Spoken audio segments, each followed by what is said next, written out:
Welcome to today's Explainer. We're jumping right into one of the most stark, shocking contrasts in modern history. We're talking about the absolute ultimate intersection of sky-high luxury and catastrophic disaster.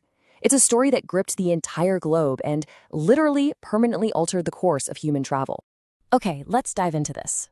Would you believe me if I told you that an aircraft, a massive, triumphant marvel of engineering, became nothing more than a giant fireball in a matter of seconds? It sounds like a Hollywood script, right? Like something straight out of a sci-fi movie. But no, this was a terrifying reality. 34. Just take a second to really think about that number. Think about how incredibly fast 34 seconds goes by. It's the time it takes to pour a cup of coffee or tie your shoes. And yet in that incredibly brief, almost unfathomable little window of time, a gigantic marvel of the sky faced total, unyielding destruction. The whole shebang, just gone, in just over half a minute. Section 1. The 34-second fireball. A sudden and catastrophic end. Section 2. The Flying Palace. Exploring the LZ-129 Hindenburg. Before we get to the inferno, we really need to understand exactly what was lost. Let's jump back to 1936 Germany, when this magnificent beast was built. This wasn't just another aircraft. It was the largest passenger airship in the world. And this brilliantly illustrates why it earned the nickname the Flying Palace. I mean, we're not talking about some crammed cabin here. It was built to carry about 70 passengers in absolute peak comfort. We're talking a full-service restaurant in the sky, a spacious lounge, and get this, private bedrooms. It was literally a floating 5-star hotel soaring right above the clouds.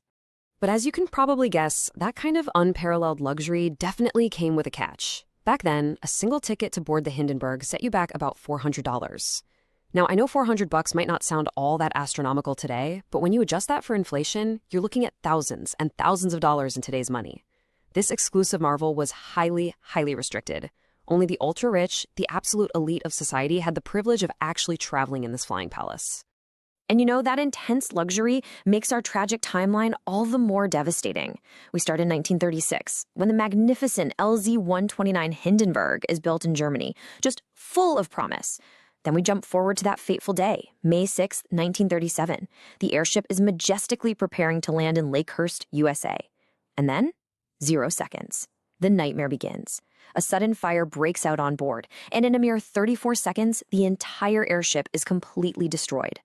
Our sources highlight a deeply horrifying sensory detail here. As the flames just consumed this palace, passengers were screaming. And because the media was right there on the ground, the world was actually listening to this terrible accident broadcast live on the radio. An entire international audience, completely helpless, listening to a nightmare unfold in real time. Section 3. Accident or sabotage. Investigating the cause of the disaster. When a tragedy of this massive scale happens that incredibly fast, human nature demands answers, right? Even today, decades and decades later, people still question the true nature of what happened. On one hand, we have this lingering rumor that Adolf Hitler deliberately blew it up. But looking at the facts, historical records show absolutely no solid evidence of this has ever been found. It really just remains a rumor. Contrast that with the expert consensus. The airship was filled with highly flammable hydrogen gas, and experts widely agree that this gas was simply and tragically ignited by a random spark.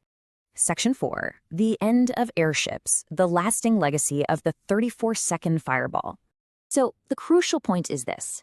The Hindenburg wasn't just a horrific loss of life and a magnificent machine.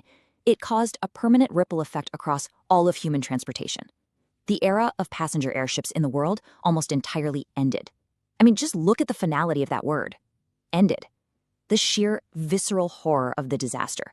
The fact that a flying palace could be reduced to ash in 34 seconds while the whole world listened in, it completely shattered public confidence. It almost single-handedly brought the grand, luxurious age of passenger airships to a grinding permanent halt. It really leaves us with something deep to ponder as we wrap up today's explainer. What exactly is the thin line between an engineering marvel and historical tragedy? How quickly can our greatest technological triumphs become our most agonizing warnings? I hope this explainer helped you really grasp the massive scale and the tragic speed of the Hindenburg's final flight. If you want to uncover more amazing history, be sure to hit that subscribe button. Keep learning, keep questioning, and I'll see you in the next explainer.